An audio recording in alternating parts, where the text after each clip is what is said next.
Good morning, I am Sixolile Mboza, your anchor for this morning's GMNC. Thank you for joining us. Kicking things off this morning, we have the happiness burst for you with Prathisha Singh, who will be providing us with our Tuesday daily inspiration. We welcome our friend Leticia Cox from Lens Traveler back into studio to take up her weekly slot. And today we get to experience Ghost Mountain in Mboza, which is very, very interesting. It's International Balloon Month, so we are excited to chat all things balloons with Taryn from Mad Haters Party Shop on GMNC this morning. Next up is Jive with Jen, and Jenna Page has some exciting news for us about some dance classes coming up. Our People's Accountant Lynette Pretorius from Austral Accounting has a pre-recorded interview today, and it's important things that you need to know. And we have Prathisha in the building. Hello, girl. Hi, Sai. Thank you for having me this morning. Wow, fantastic. So what are we going to talk about? So today we're doing it a bit differently. We're starting with a bit of a calming buzz. So we're going to do some deep belly breathing, okay? All right. So we're going to breathe into our bellies as deep as we can. So you're going to inhale into your belly, and I want you to expand it like it's a big Buddha belly, okay? As much as you can. And then slowly exhale. Almost couldn't breathe, right? Okay, and one more, a deep belly breath. And then exhale. And one last one. As big as you can, and exhale. I almost passed it. But you're alive, that's good. So the next one I like to call is the oh my god point, okay? So you're just going to take your hand and you're going to place it on your forehead, and the other hand corresponding to the back of your head, which is actually your hypothalamus. Okay, not my dreads. Okay. So when your mind goes out of hand and out of control, or when you're stressing, or you're feeling worried, and you just want to be calm. Yeah. Are you feeling calm? I'm feeling excited. Well, that's positive, so that's good. So that's how we're kicking off the morning today. But why I started with those two exercises is because we're talking thoughts today. Okay. So Sai, how many thoughts do you think we have per day? I don't even want to think about it, because now thinking about it is going to make me think how many thoughts I'm having. And you're going to add like another 10 to that, right? You know what I'm saying? So, fun fact, 60,000 thoughts per day. I'm not surprised. Okay, yeah, that's the average human being. If we don't consciously think about our thoughts, we're thinking 60,000 thoughts a day. Now, the other fun fact is that 95% of those thoughts are thoughts that you had the previous day and the day before. Yeah. So your mind basically is like a tape recorder. Okay. So everybody always has negative things to say about the mind, that our thoughts go out of control and we need to control it and all of that, which is fair enough, because 80% of your thoughts per day are happiness-robbing thoughts. Okay, so you're putting yourself in unnecessary worry, stress, trauma, those kind of things. We do it by ourselves. Yeah. The other side of the card is basically your mind is the most powerful tool that you have. Of course. Right? If you can structure your mind to work for you, you will change your life, literally. So that's what we're talking about here. So of course, I have a story for you. Oh, I love your stories. Hit me. We're going to talk about Roger Crawford. So Roger Crawford was born without a left leg. Okay? And he was born with a thumb on one hand, just a thumb. On the other hand, he had his thumb and his little baby finger. And that was all he was born with. So his parents refused to send him to a special school or anything of the sort. They said to him, this is the cards you were dealt with. This is what God handed you out, and you will be proud of who you are, because this is who you are. And this is what makes you unique in your life, okay? So you're going to do the best that you can with it in school. And they had instilled the value of thoughts and beliefs and how important it is to him, basically on a daily basis. Now, Roger Crawford, when he was in grade 8, his mom noticed that his uniform pants would all get worn out. Do you know why? Why? Because he would hide his hands in his pants. Oh. And do you know what that mom did? She stitched up every pocket on every pants. I love the mom already. Yeah? Yeah. With that type of a mindset and instilling that kind of value in kids, Roger Crawford was the first American pro tennis player with a physical disability. Wow. Because his parents had, that's what he grew up with, that sort of thinking. Yeah. So that's what we can do. So homework for today, or happiness work as I like to call it. Yes. is we want to change our neural pathways. We want to change the way we think, okay? And we either live in the past with our thoughts or we're worrying about our future. So we want to change that. So, but first I want to explain to you the negativity bias. So it's not that you're a bad person or that it's just you. I have thoughts that are out of control all the time, and everybody does, because that's how our brains are wired. Oh, okay. It's because remember in the day when we were chased by lions and we had to avoid those poisonous plants because we didn't know which one was good and which one wasn't, right? So that's how our brain was wired for survival. Okay. And that's called the negativity bias. It's kind of why we like to hear bad stories. We like watching the news, right? The news probably has 1 million views more than a positive story ever could, right? So how do we rewire these neural pathways? So I want you to play a little game today, and I play it with my 6-year-old. And it's called We Dish Out 5 Academy Awards for the day. Okay. So the prettiest dress, oh, Sai, I love your outfit. You get the Academy Award for the best dressed this morning. Every day is the same thing. So next one, you can have things like you get the Academy Award for the best garden, the best couch, whatever it is, but you're focusing on the good. You're rewiring your neural pathways. But the trick here is you need to do it for 20 seconds or more. Okay. Okay, so you're going to focus on that beautiful sunrise for more than 20 seconds. Just 20 seconds. And you will start making it a happiness habit in your life. The other one that I want you to think about, this one is tougher. For every negative thought that you have, I want you to replace it with 3 positive thoughts. All right. They don't have to be related, okay? Yes. They just have to be 3 positive thoughts for every 1 negative thought that you have. All right. So my first one is more money. Number 2, Range Rover. Number 3, success. Yes, keep the focus. And that's my happiness work for you for this morning. Wow, thank you very much, Prathisha, for coming through. I always love what you have to say because it's very practical and it's easy to manage and it's doable for the whole family. As you hear, guys, you know, I always love this and I always say this to my friends that it's always important for us to impart positivity to our kids from when they are young, so that when they grow up, it's, you know, they can take that and just push it out into the world, which is fantastic. Thank you for coming through. Thank you for having me again. Well, after the ad break, we're going to be speaking to a friend of mine, Leticia Cox from Lens Traveler. She is Lens Traveler, just to make sure that you got it after the break.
By Ballito Gas en Braai fokus ons op ons kliënte. Vriendelike en doeltreffende diens is wat ons anders maak.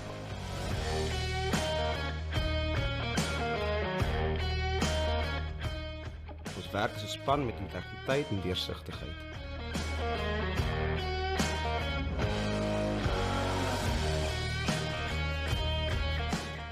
Hier bied ons kliënte 'n onvergeetlike ervaring en werk ons met die beste belang van ons kliënt.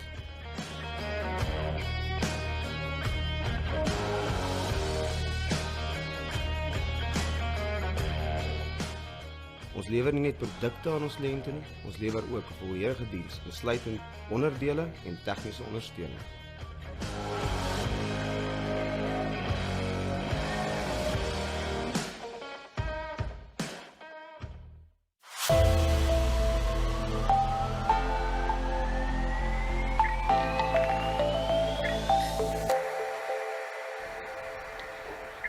Welcome back to GMNC. Before we proceed with Leticia Cox, I just want to say hi to Sharon Sinclair, Natalie Skipper, and Marissa Willems. And thank you guys for tuning in to GMNC. Call your friends, call your buddies, tell them they're missing out. And here she is. Hello. Hi, son. How are you? Good in yourself? I missed you last week. Me too. I was about to say that, you see, we think alike. So tell me about this Ghost Mountain story, girl. Right. So last week I couldn't come because I was away on a trip with somebody actually in the studio, kind of motivated me to find out more about this, legendary Ghost Mountain. Because I also wanted to hear about this story, right? Yeah, no. So I went to Msuki, so it's in the Zululand, north of Shishlui, and there's a beautiful mountain area. So it's actually a big area called the Lebombo Mountain. So it's not the Ghost Mountain; just belongs to that mountain, the Lebombo. And so I wanted to find out what is all about this legend. And like the legend goes, some people will talk about a ghost who lives in the mountains that you can hear her. There's a woman. Then there's other people who said that actually no, there's the screaming of warriors that died during a battle many years ago. Yeah. So I went, and the best thing to do is to climb that mountain. You see, that's why you didn't call me and say we must go, because I'm not a fan of exercise. Yeah, so you need to get into the, learn from the Zulus exactly what's going on and the legend is about. Yeah. So it all started, first I wanted to say, when you look at the mountains, the first one, the first thing they told me, if you look, especially at nighttime, when the sunset or the sunrise, you see this beautiful shape of the mountain, the Ghost Mountain. And I don't know if it's playing the picture, but if you see from the left is a hair, then it's a head of the Zulu woman lying down with the breast and the feet. Wow. And that would also, they say, is a female mountain because it's the shape of a woman lying down. Anyway, so the legend goes that in the 1890s, when King Shaka was alive and kicking, he actually fought another tribe, and which was run by the Gaza family. And the Gaza family used the mountain as a burial site. During that time, the King Shaka actually fought them out and kicked them out of the mountain. So the Gaza family, they actually have to flee all the way, crossing the river, the Nkuzi River, and went to Mozambique. Yeah.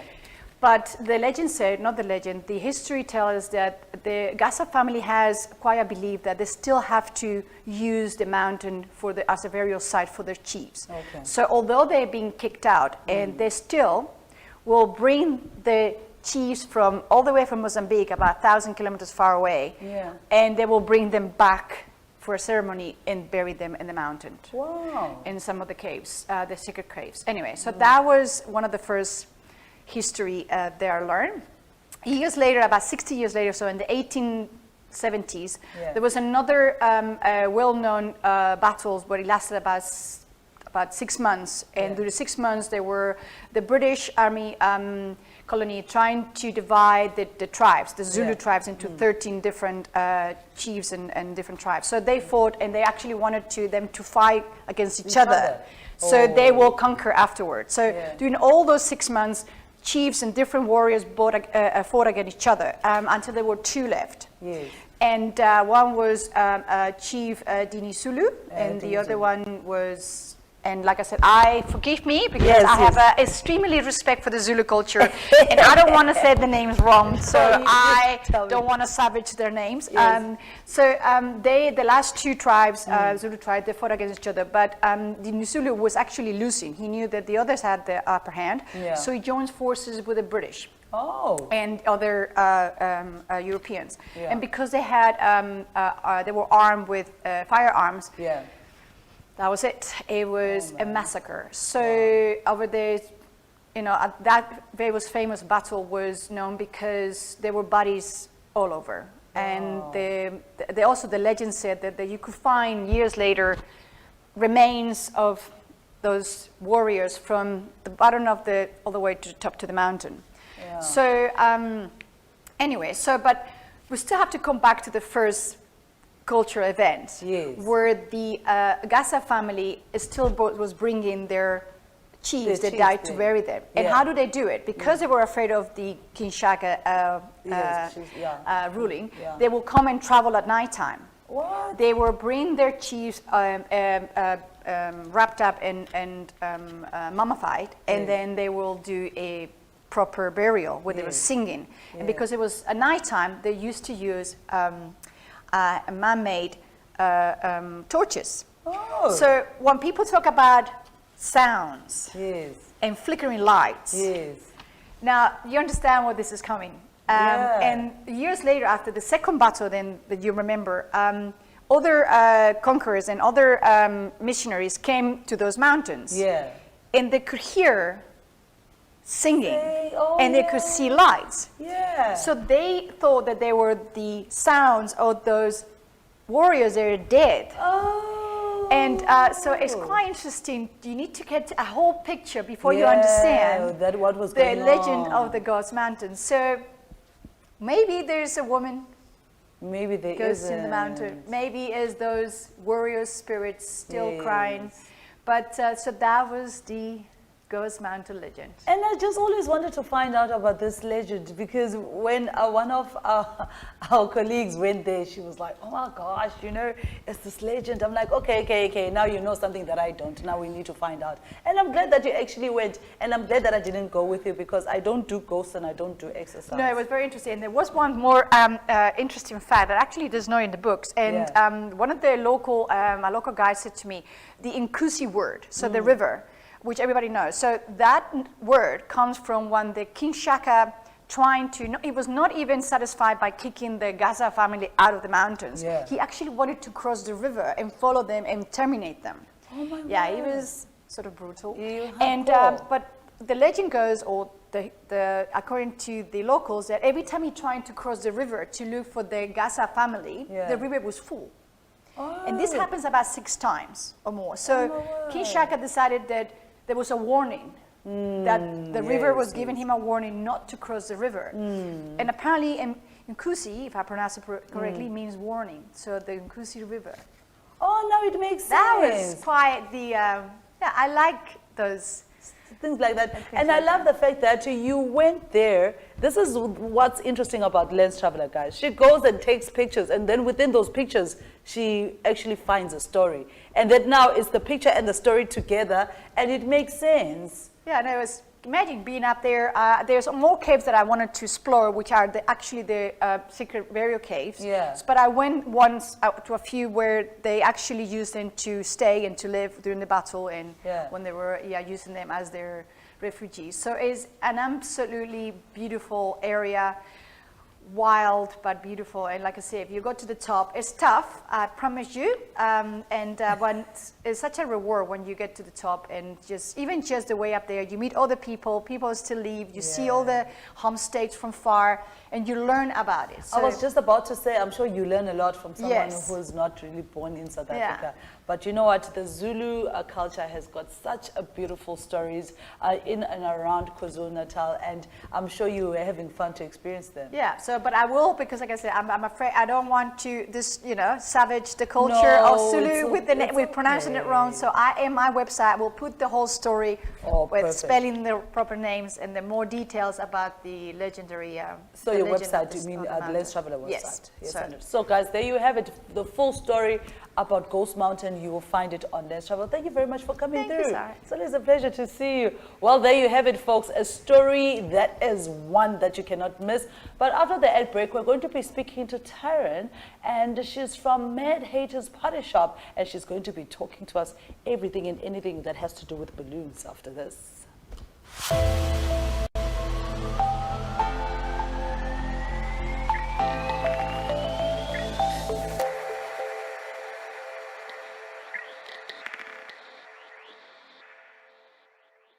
Dear Mom, you're my best friend, okay? You're the funniest person I've met in the whole world. I love it when we play together, and my favorite is when we play makeup. You sometimes make me angry, so, but that's okay. Nobody's perfect. When I'm older, I want to be pretty like you. Happy birthday, Mom.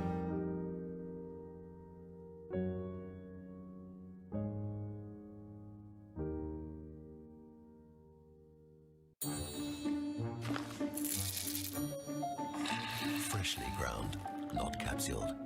Coffee pleasure from Europe.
Welcome back, folks. And as promised, we have Taryn from Mad Hatters. Guys, not haters. No one hates a party shop. You know, it's my bad. It's my bad. Taryn, my bad. Hello, how are you, girl? I'm fine, and you? Good, good. So tell us more about yourself and the business that you have and the services that you provide.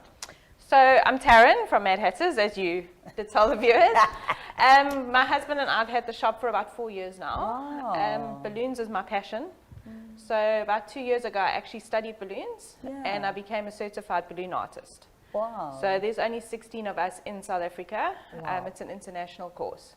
You know what, I was telling you off air that I tell my nephews and nieces that, guys, please, don't think balloons are for yourselves. I love balloons as well. You know, you never outgrow balloons. And I'm telling you, even adults, I know some 60-year-old puppies, they're playing with the balloons. I'm like, yeah, get into it.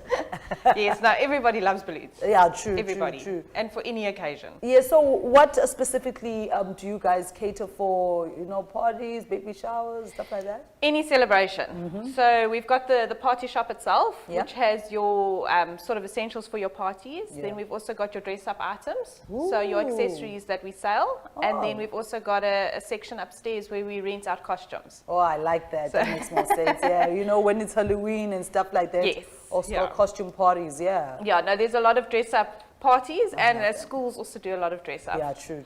With all those dramatic kids there, you know. Okay, yeah. Yeah, and then I also do the balloon decor side of it. So for like birthdays, baby showers, bridal events, all of that, I actually go and set up balloon decor. So I just wanted to find out what inspires you when you're doing that whole balloon creation, because I've seen from your website they are different, you know, different ones. Do you actually get that from a client? Maybe a client can say, okay, I want something like this, because I was telling you that at some point in my life I'll do something. But do people actually tell you what they want, or is it from you specifically? Well, the thing is, I don't have, like I said, like people will phone me and say, please give me your prices. I work out prices for you depending what you're wanting. So I ask people for inspiration, but I don't copy the picture because I don't like copy someone else's work. Oh, I like that. So, and I don't like doing the same thing all the time. That's true. So I try and do it similar, but add in a few things or change a few things so that it's unique for your function. Wow. But what makes your party shop stand out, eh? I think it's my passion. Wow. I love it. I like making people happy. That's the biggest reward for me at the end of the day. Before I leave, I'll go to the client and say, you know, are you happy? And when they say yes, that's the reward I like. 100%. And tell us, how was it during COVID-19? Because I know we were all going through it. And you know, how did you guys survive? Or was it a situation whereby people were like, you know what, we need a little ray of sunshine in this? Yeah, no, look, it was tough, but people do want to celebrate. Still. Yeah, look, it's scaled down. We don't do many of the bigger setups. Of course. But a lot more smaller setups. And we're also finding more home celebrations. Oh, yeah. So, but yeah, people are still keeping us busy, so people want to celebrate. I think people are tired of being sort of glum. Yeah, they want to smile. Everybody wants to smile. And you guys are based here in Ballito? Yes. In Ballito, behind the Lifestyle Centre, next to the fish factory. So you guys, I'm sure at some point hoping to expand, you know, more into, or else is it because that you guys are able to, for instance, I stay in town kind of vibe. You guys can just travel anywhere. Yeah, no, look, we travel. We don't want to expand too much because I like the personal interaction. Yeah, the personal touch as well. Yeah, so I'm quite finicky with my balloons and I like things done right. So, and I like being with the clients. So I like going to. So if I expand, you lose that personal touch, I find. That's true. So tell us about your good warming stories. I'm sure people have come to you and told you that, oh my word, you know, I was going through this, or my son was like this, or my daughter was like this. Do you get one of those, you know, those stories that make you feel like, you know what, I'm doing the right job? It is, you know, big and small things. We've got one little girl that actually goes for chemo quite often. She's actually been on interview here before. And we give her, every time she goes to chemo, all she wants afterwards is a balloon. Oh, man. And just that one balloon, her smile, means so much. Man. So, yeah, it's not just the big things, it's the little things. True, 100%. So this business you started with your husband, And is it you, and how many other staff do you perhaps have there? Yeah, well, look, we took over the shop. Yeah. I'm the main person that runs it, and then Okay. my husband helps out, and then we've got a few other people that come in to help us when we are busy as well. Yeah. So is it something that, for instance, I'm assuming that you have kids? I do, yes. Yes, you are. If, for instance, one of your kids would be like, "Mommy, you know what? I want to take over, the shop one day." Would you? It would be something that you'd actually push them towards, or? I wouldn't really push it. My Yeah. little 10-year-old does help me. She can already do balloon arches and things like that. that's Yeah, no, she cool. loves it. Yeah. But yeah, I wouldn't push it. If she wants to, she's more than welcome to. But if she doesn't want to, that's her choice. Yeah, true. But so, A lot of, I think my daughter will be like, "Ma, I want to be a TV presenter." I'll be like, "Go for it," or would I? It's one of those things of, do you really want to? yeah, no, look, you need to do. I mean, I've done all sorts of jobs. I've now found my passion, and I'm loving it. Oh, so yeah. to force her to do something that she she's must not- find what she's passionate about. No, that makes sense. I love Yeah. that, So if people want to actually find you on the socials, can you tell us more about that? And do you know what, if people want to hire you guys, your services, their number, can you just So tell us? all our details, we are on Instagram and Facebook, Yeah. Mad Hatters Party Shop Ballito, Yeah. and all the contact details are on there. 100%. And it's an International Balloon Month, isn't it?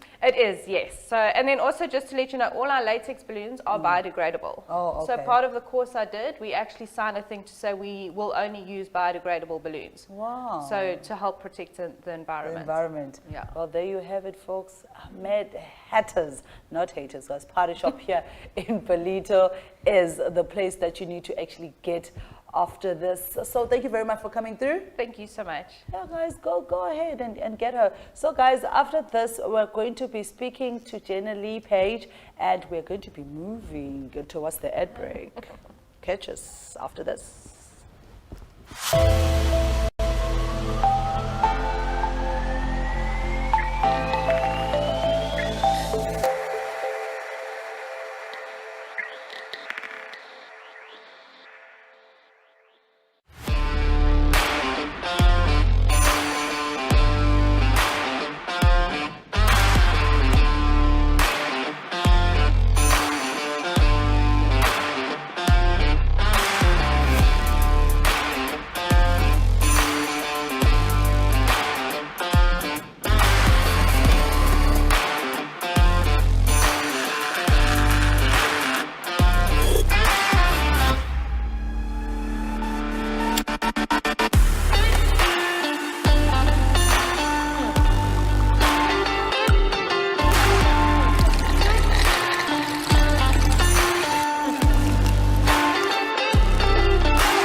Hi guys, Jason here from Chapman Building.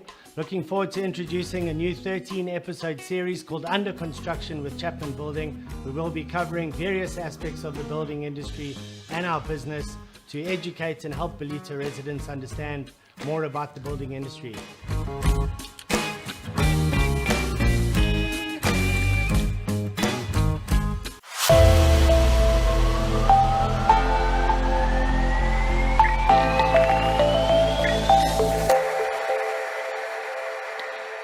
Welcome back to GMNC. My name is Mboza, and I'm going to be with you until 7 o'clock. I've got this gorgeous lady sitting next to me. Please introduce yourself. And can I tell you something? The way you're shaped like you can really move. So my name is Jenna Page, Yes. and I'm the dancer at Jive. And so Jive is based in Ballito, Yeah. and teaching dance classes to children and teenagers and sometimes some adults. Yeah. Teaching them shuffle and hip hop and expressive free movement. 100%. But how did you get into the whole dance? How did I get scenario? into it? So Yeah. in my early 20s, I moved over to Miami. Okay. In America. I was working there, and I was quite drawn to the culture there. Everyone is dancing all over. Everywhere. Everywhere. To the bus stop, to buy food, to the grocery store, everywhere. And so I ended up joining like a group of friends who were dancing, and would practice on Wednesday evenings and then go partying on the weekends, just having fun around Miami. Wow. And I was really enjoying that culture, and I was really like starting to get into it. And then last year I couldn't travel anymore, and I just thought, I'm so passionate about dancing now, and I've been training myself basically for the past 3 years. I'm going to share the knowledge and impart it, and children ended up loving it, so it ended up becoming a dancing school. Wow, fantastic. So you cater for, what are the age ranges from, you know? I will teach, like I've taught as little as 1.5 years old. Oh no. Yeah, they're so cute. And just free movement, like, you know, just getting them used to their space, like allowing them to enjoy the space to move. And yeah, it's good. It's good for their confidence also. So from little babies, like 2 years old basically now, up until adults, and my grand, she shuffles with me and she's 70 years old. So it's really for anybody who wants to move. The kids love that. They love dancing by the ocean. Yes, of course, who doesn't? Sometimes the kids will be like, okay, we're done dancing on the promenade, we're taking off our shoes and we want to dance on the beach. And they'll take their shoes off, and it's so beautiful to see them really just enjoying themselves with movement. So if anyone wants to get a hold of you, wants to get in contact, can you tell us about your socials? Is there a number that we can perhaps get you on? So if you want to get hold of me, you can go through my Facebook or Instagram, in which I'll give my number or ask you for yours. Or I have my website, which is www.JiveWithJen.com. And everything is there, and it's quite easy to use. Oh yeah, thank you very much for coming through, and I know that I might be popping in for a move or two, but don't be scared. You know what? I can bust a move or two. You know, I can be like, get down, taking over your classes. Good. Well, thank you very much for coming in, and thank you for being the person that you are. You know, I love community developers because I am the same as well, and you know, I'm always wanting to assist where I can. You know, because I believe that if we can all get together and make a difference, this world will be a better place. Definitely. Thank you very much for that. And then, guys, after the ad break, we're going to be having our pre-recorded interview with Lynette Pretorius from Austral Accounting. She has a lot of information to tell us right after this.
At 1018 Skryfbehoeftes Ballito, we offer an array of convenience services for our clients.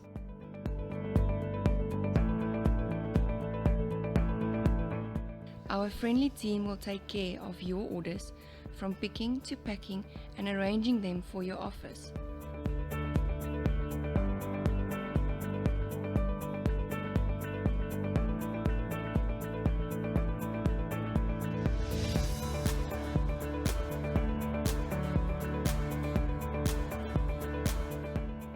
We offer delivery to businesses along the North Coast to Richards Bay to help you save even more time.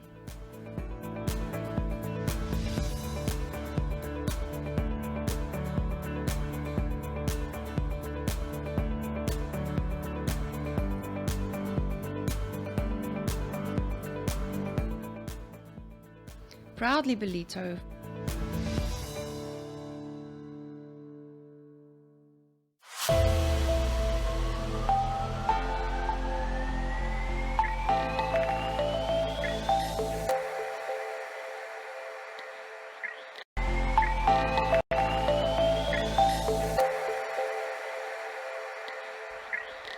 Welcome back. My name is Sixolile Mboza and I will be with you until 7 o'clock. And as promised, we have Lynette from Austral Accounting who is going to be talking to us about tax. So sit back, have that scone, you'll go to the gym later. Lynette, hello. How's it? How are you? How are you? Good, good. I know people get a little bit tense when it comes to tax, but you know what? It's a conversation that we cannot run away from. So we're going to be talking about tax deadlines for the rest of the year. So can you kindly just talk to us about that? Okay, so the first one that we've just started yesterday is the mid-year employer recon season. It started on the 13th of September and will run until the 31st of October. So that's a process where we tally up our PAYE and UIF that we deducted from our staff, and we declare that to SARS and make sure that everything balances. The important thing here is it is a mid-year recon to make sure that you meet the deadline and that it gets done as quickly as possible to make sure that we avoid all penalties from late submission. Now, SARS has gone on an extensive drive to extend admin penalties into all fields. So now 501 has come under the firing spot. So if you haven't filed those final returns or those mid-year recons, they are now levying an admin penalty against non-submission and late submission. So there's a couple of things to watch out for. If your business has received a notice from SARS saying that there's an admin penalty on those 501s, you cannot at the moment object to any of it or ask for remission. Via the e-filing system, they haven't built out their system functionalities enough yet. So it is a manual process, so you have to file an ADR1 or an ADR2. And the problem there is the time lag, again, because it's a manual process, it does normally exceed the 21 working days. So please be careful, get your things in on time and correctly. And if you're struggling, you know, ask for help. There is so many practitioners, accountants out there that can assist people. Like Please your do not firm as well? get stuck, get it in such a mess that it's very hard to untangle. Yeah, 100%. Yeah. So that's the first one that is up now. Yeah. Then at the moment we have a new UIF claim that is available for workers affected by the unrest. People like me, guys, people like me. So those are for businesses that have not started trading yet, that are busy rebuilding, and their staff is stuck at home. So a couple of takebacks from the WABU scheme is that it's delinked from our normal UIF benefits, which is good for employees. Yes. It is limited to a maximum of 3,500 Rand per employee. It gets paid directly to the employee, and the business must have been severely affected by this unrest. So we'll need a SARS case number, an affidavit, etc., that goes with the application. But then at least then there's some support again for the staff. So those are ongoing at the moment. So the department will review those monthly and see how long it will stay as a benefit for the workers. So that's on at the moment. So make sure that you contact your accountant and get those things going as soon as possible as well. 100%. Then obviously we are now ending into the end part of filing season for individuals. Yeah. So as you know, normal taxpayers' deadline is the 23rd of November. Again, I'm going to say to people, filing season opened in July. We are now already on the 14th of September. Time goes so quickly. So get your documents together, get it to your tax professional or get it done before that last push on the 23rd of November. Don't be late. Let's all just be as compliant as possible, because after that, we're going to see admin penalties, and then it's another pushback and a very unhappy taxpayer because you didn't comply to the filing deadlines. I always say that there are two best friends that you need to have. The person at the bank and SARS. They need to be your BFFs so that you don't have issues. All right, so let's talk about the two non-provincial tax.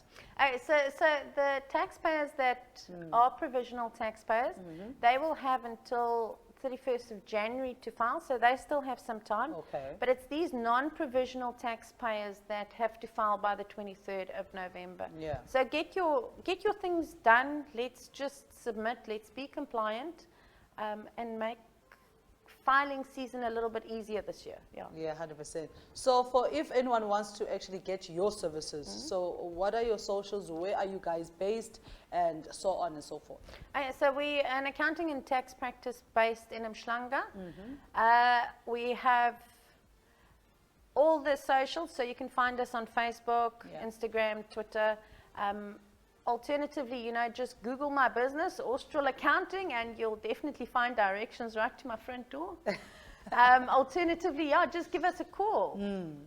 100%. So thank you very much for coming through. I know that every time you are here, I'm always learning something new, and I know at home you also feel the same, because at the end of the day, guys, if you have a business, it is very, very important for you to actually comply. Simple, straightforward, comply, get an accountant to do all those things for you if you know that you've got a busy, hectic business, but it's important to comply with SARS, guys. You will thank me later. Thank you very much, Lynette, for coming through. Thank you. So after the ad break, we're going straight for our Ballito, Miss Ballito.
Welcome back, and I just want to say hello, how's it?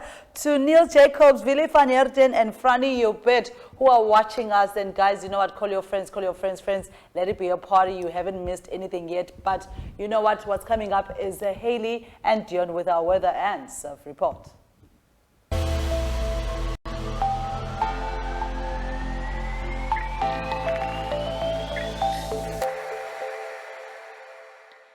Good Good morning everyone and welcome to your weather for today, brought to you by Ballito Gas and Braai.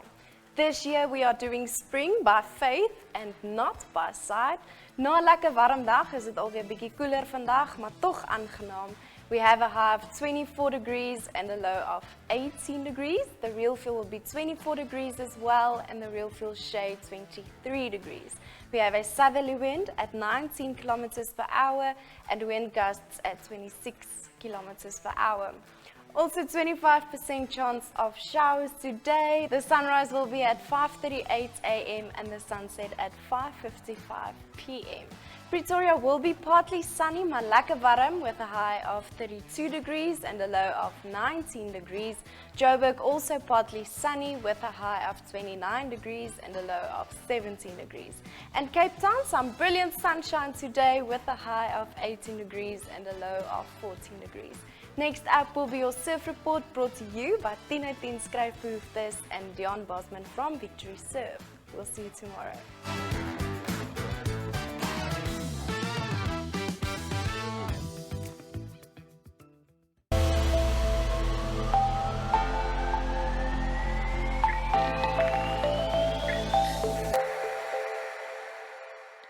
Good morning, Ballito, and welcome to Tuesday morning's beach report.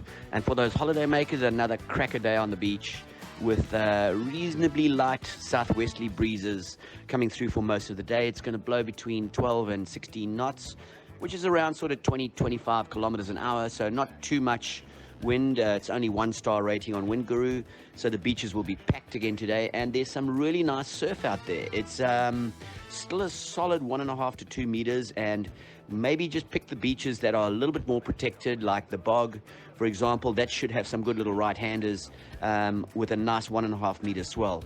With a low tide around lunchtime, it's going to be really, really good on the incoming tide in the afternoon as the wind drops off. So definitely better in the RV, I reckon. Go to your favorite beach, enjoy your day. It's going to be a lovely 22 degrees. Have a great one, and we'll chat again tomorrow.